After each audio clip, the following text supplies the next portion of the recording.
has always been a complicated thing to understand, especially in concern with its relevance to time itself.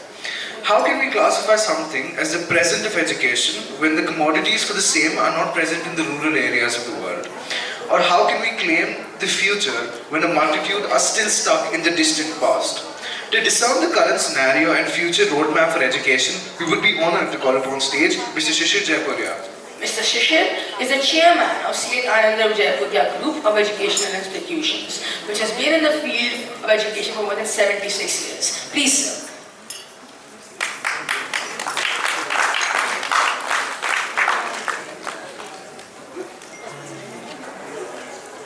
Good morning and namaskar. Let me begin by congratulating Ravi and the whole team of SCOO for organizing this event.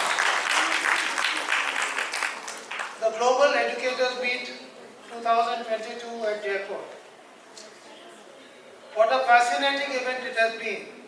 I came in yesterday evening and the amount of people he has been able to pull, the type of educators, the best in the education sector, it is really remarkable to have such a gathering, and what a detailed planning must have gone through is really appreciated.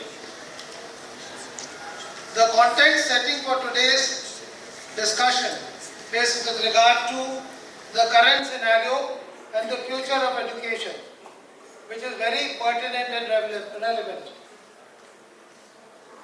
Our world today is characterized by rapid changing economies as well as societal and environmental challenges.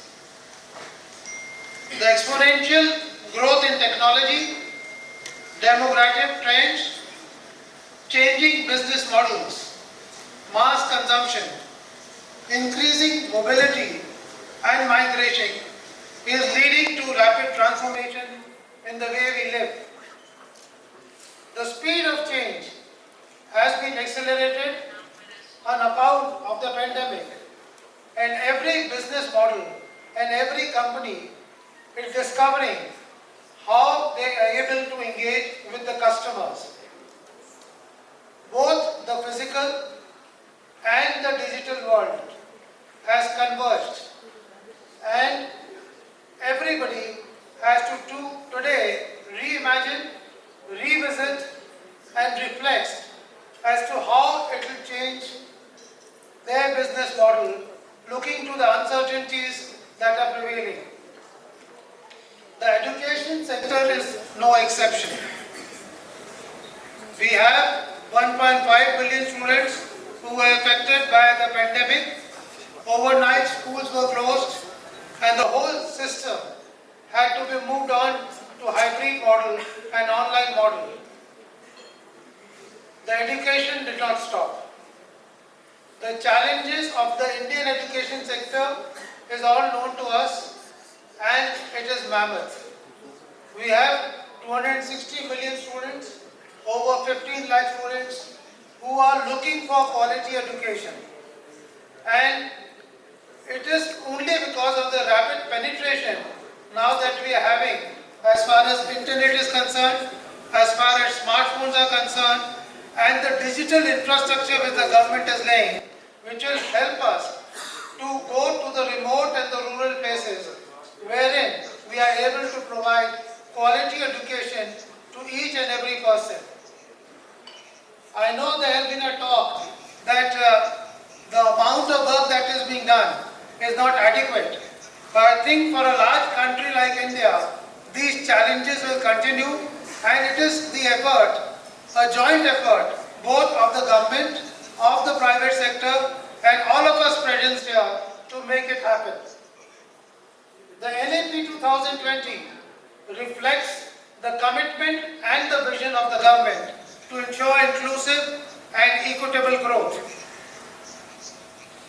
We have seen that the government wants lifelong learning experiences for each and every child, and they are ensuring that every child should not only be very good in terms of their cognitive capability, but also become good human beings. They should be ethical in their conduct, become compassionate and rooted to Indian philosophy, Indian ethos, Indian culture and Indian tradition. Some of the focus areas on the NEP is with regard to the early childhood care and education, restructuring of the school curriculum, realizing the high need for quality teachers, vocational and skill-based learning, and setting standards of excellence in education by having a school assessment and accreditation framework.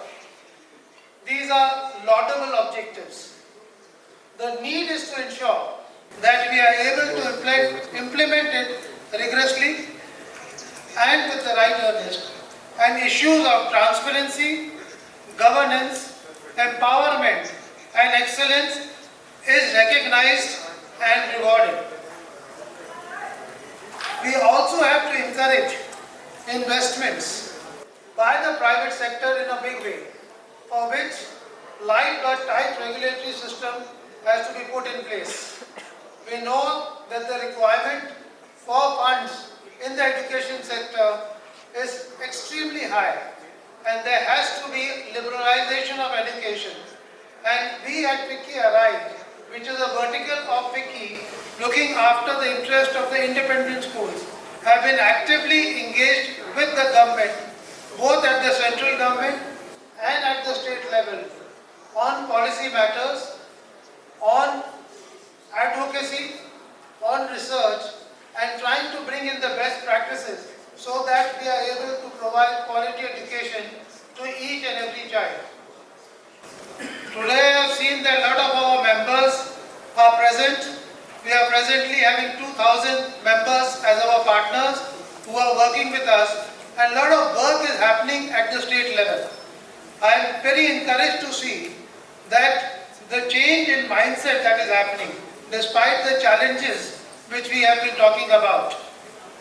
Friends, the 21st century education landscape has to cater to the requirement of Generation Z, those born between the years of 1995 to 2009, and Generation Alpha, those born after 2010. These children are very different. They are digital natives, have shorter attention spans, are spoiled with choices, and are looking for personalization and want to adapt on their own pace and pathways. They want to understand the purpose and relevance of what is being taught and how it can be applied to real life situations. The school and education systems will have to move away from the didactic teaching and rote learning to prepare students for the new age skills. The future of education, as per the World Economic Forum, will require certain critical skills, that is global citizenship, innovation and creativity, digital skills, interpersonal skills, and socio-emotional learning. There is no one-size-fit or solution for any country or any community.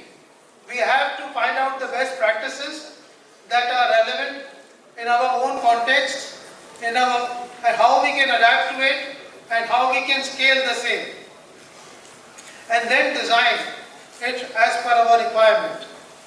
The school leaders, the parents, the teachers, and the students, and the community at large have to work together in a collaborative manner so that we build an ecosystem to enhance learning in a constructive manner.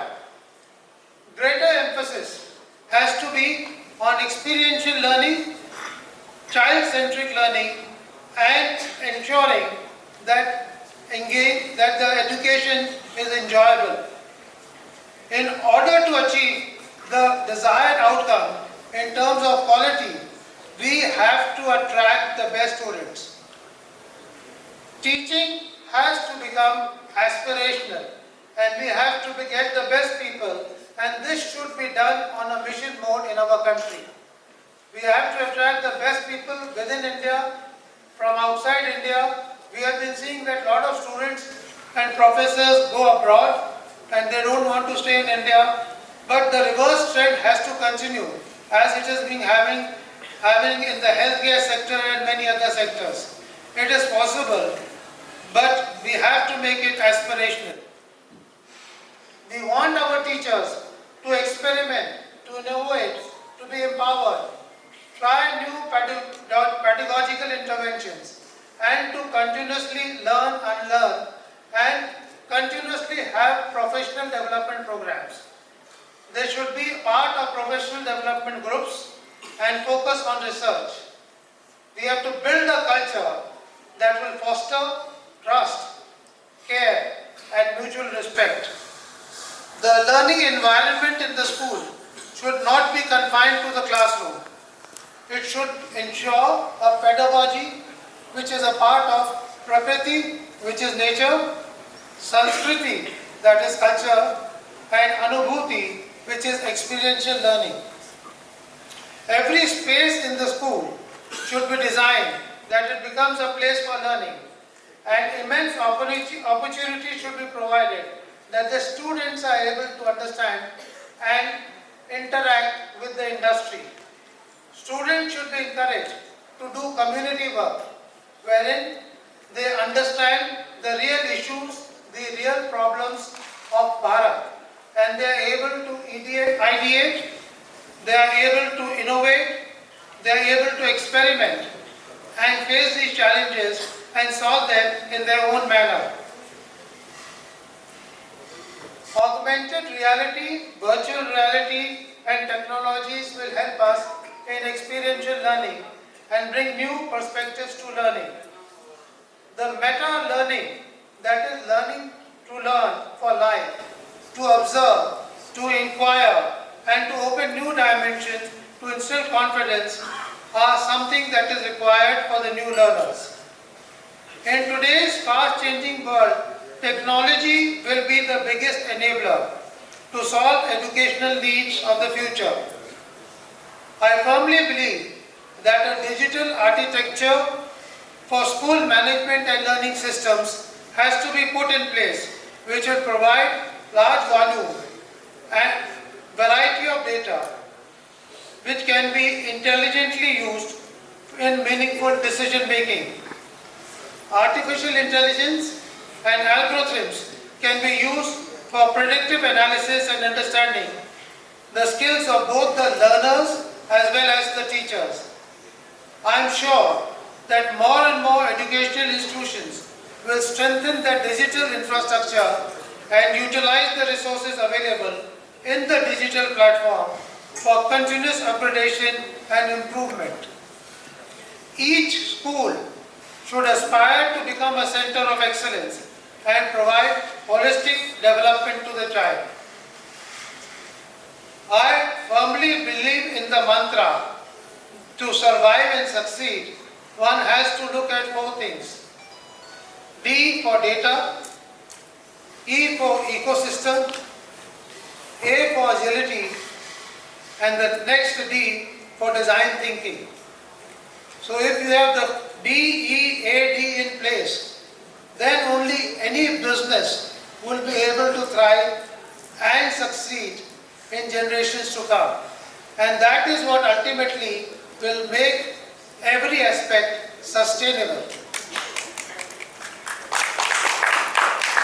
While on this subject, I would also like to mention that FICCI Arise is working on a document which will talk about the vision of Atmanirbhar Bharat for the next 25 years. How are we going to see education after 100 years of independence? The document is virtually ready and we will be presenting it next month and meeting with the government. And I feel the main theme that has been brought out in this is how to rehumanize Indian education. A lot of people, I can see Jyoti, Mr. Madhok, and all of us have contributed to that. And I think this document, when it is prepared, will be a game changer and a lot of thinking will go into the preparation of this document. Before I conclude, I must admit that I am very optimistic about our country and the future of our Indian education system. We all know that India had an unmatchable repository and knowledge of wisdom. Once upon a time, it was known as the Vishwa Guru, and we want to bring that back into our education society. We want people to come from all over the world to come and learn in India. This is our vision. And before I conclude, each one of us who are educators, although everybody talks about marks, everybody talks about high standards, but the joy of learning should not be missed out. We should have that creativity in the child, that passion in the child, the purpose and vision that we have, which will ultimately lead to the success of our education system. Each child should become a change agent, and our youth is really aspiring to get the best. And it is our responsibility to ensure that we provide the best. Thank you.